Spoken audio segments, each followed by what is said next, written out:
안녕하세요, 럭키TV입니다. 오늘은 K5 1.6 터보 간단하게 시승기를 촬영을 해보겠습니다.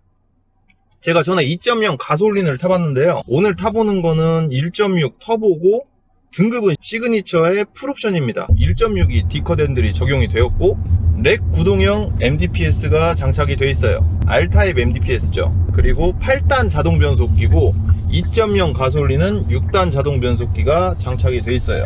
엔진 자체도 얘는 터보 GDI, 출력은 1.6 터보가 180마력에 27토크, 그리고 2.0 가솔린은 160마력에 20토크. 제가 2.0 가솔린을 탔을 때도 어느 정도 타고 다니기에는 패밀리 세단으로는 적당하다고 이야기를 했었는데, 조금 더 스포티하게, 조금 더 출력이 좋은 차를 원하시는 분들은 1.6 터보가 더 나을 수도 있어요. MDPS와 D컷 핸들, 그리고 엔진의 출력, 요 세 가지가 더해져서 1.6 터보가 2.0 가솔린 대비 시그니처 기준 등급으로 하면은 약 80만원 정도 비쌉니다. 개인적인 의견을 물으신다면 저는 그 80만원의 가격 차이라고 하면은 1.6 터보로 갈 것 같긴 해요. 먼저 착자감을 보자면 제가 전에 탔던 그 K5가 시트가 수동 시트였어요. 이 기본적인 포지션 자체가 의자가 굉장히 아래에 깔려있는 듯한 느낌이었는데, 얘는 메모리 시트가 장착이 되어 있는 차라 훨씬 더 의자의 각도를 세밀하게 운전자의 취향에 맞게 조절할 수 있는 장점이 있어요. 착자감을 제가 중요하게 생각하는 이유가 다른 옵션에 비해서 굉장히 긴 시간을 이 시트를 느낄 수가 있기 때문에, 저는 개인적으로 시트는 꼭 본인과 맞게 골라야 된다고 생각을 해요. 추가적인 옵션 비용이 조금 있다 하더라도 가능하면 저는 파워 시트나 이런 메모리 시트를 추천을 합니다. 앉아있는 각도나 이런 편안함은 만족할 만한 수준이라고 봐요. 그리고 얘는 대신 이제 통풍 시트가 제가 지금 타고 있는 K7보다 어차피 똑같은 제품이 들어갔을 텐데 약간 덜 시원한 것 같아요. 느낌 자체가, 제가 청바지를 입고 탔을 때 제 차 같은 경우에는 이 바람이 들어오는 게 등과 엉덩이 부분에 많이 느껴지는데 얘는 느껴지진 않아요. 근데 손을 대보면 확실히 시원한 바람이 나오고 있습니다. 그런 차이가 약간 있고, 전체적으로 그 착자감 자체는 뒷좌석도 그렇고 조수석도 그렇고 지금 나오는 K7과 비교를 해도 실내 공간 차이가 크게 나지 않기 때문에 의자의 각도라든지 여러 가지로 불편함이 없는 걸로 저는 느끼고 있습니다.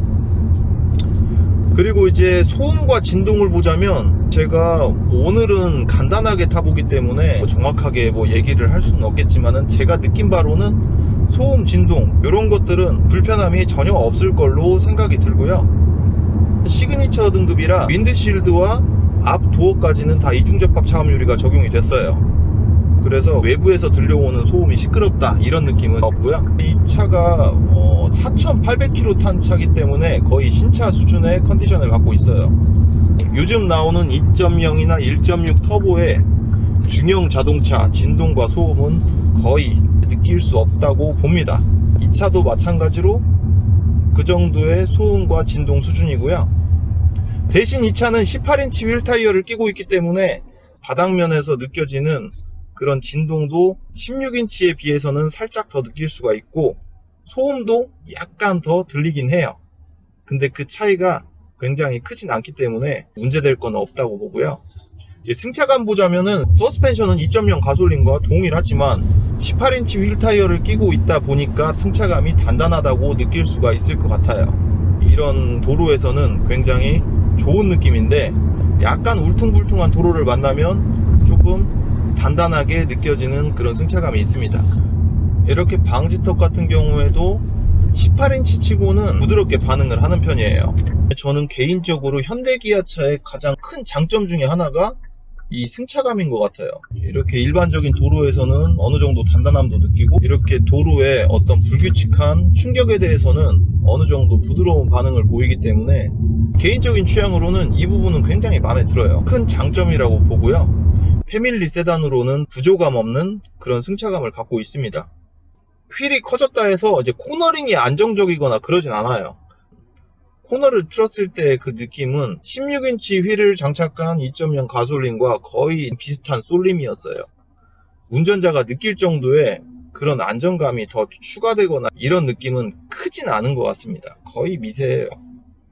그렇기 때문에 항상 이 패밀리 세단은 패밀리 세단답게 타고 다니시는 게 좋을 것 같고요.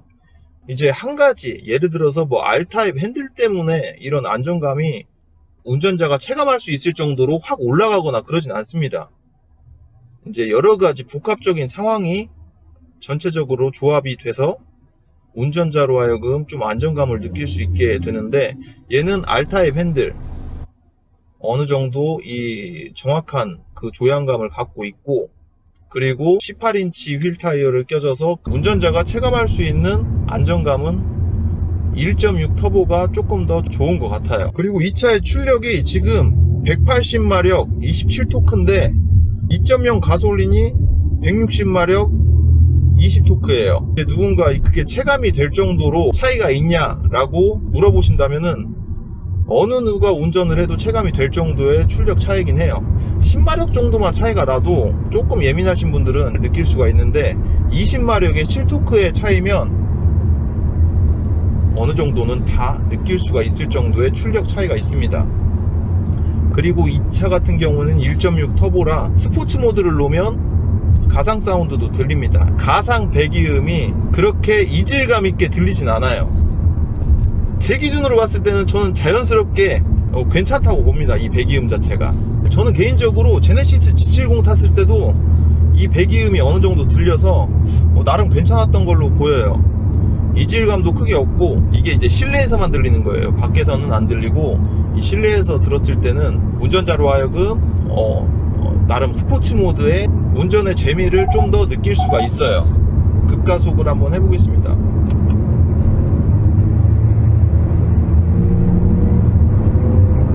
패들 시프트로 급가속을 해봤는데요, 확실히 2.0보다는 훨씬 더 시원한 가속을 느낄 수가 있고, 오늘은 시간이 좀 모자라서 제가 고속도로는 나가지를 못할 것 같아요. 그래서 잠깐 급가속을 해봤는데 출력이나 이런 점에서는 훨씬 더 좋은 장점이 있어요. 제가 오늘 시간이 많지 않기 때문에 이제 간단한 시승 후기를 촬영을 했는데, 마무리를 하자면 2.0과 1.6 터보 가격 차이는 약 80에서 한 120만원 정도의 그 가격 차이가 있어요. 근데 이제 가솔린 같은 경우에는 이게 오래된 엔진이라고 할 수도 있겠지만은 그만큼 내구성이 어느 정도 검증된 엔진이고, 6단 자동 변속기, 그 현대기아에서 나온 사골 미션이라고 볼 수도 있지만 그만큼 내구성이 좋은 미션이기도 하고, 그래서 전체적으로 무난하게 가고 싶 하시면은 2.0을 고르시면 될 것 같고, 조금 더 스포티한 성향이나 이런 R타입 MDPS 어느 정도 장거리 운행을 주로 하신다는 분들은 1.6 터보가 2.0보다는 조금 더 나은 선택이 될 것 같기도 합니다. 그리고 얘는 지금 풀옵션이기 때문에 기존에 제가 탔던 2.0 가솔린 트렌디와는 이 실내외 옵션 여러가지 차이가 있겠지만은 그 전동식 트렁크가 이 시그니처 풀옵션이라고 하면은 무조건 있을 거라고 생각하시는 분들도 계신데, 전동식 트렁크가 없습니다. 추가로 옵션으로도 선택이 안 되나요? 네, 안 됩니다. 아예 없어요. 아예 없어요? 네. 아예 없다고 하니까 그 부분도 참고하시면 될 것 같고요. 개인적으로 1.6 터보가 좋냐 2.0 가솔린이 좋냐 하시면은 똑같은 등급으로 본다고 하면은 저는 100만원 정도 더 투자를 한다 해도 1.6 터보를 선택을 할 것 같아요. 제가 시승을 해봤는데 궁금한 부분이 있다고 하시면 댓글 남겨주시고 끝까지 시청해 주셔서 정말 감사드리고요. 구독과 좋아요는 항상 큰 힘이 됩니다. 그럼 다음 편에 뵙겠습니다. 안녕히 계세요.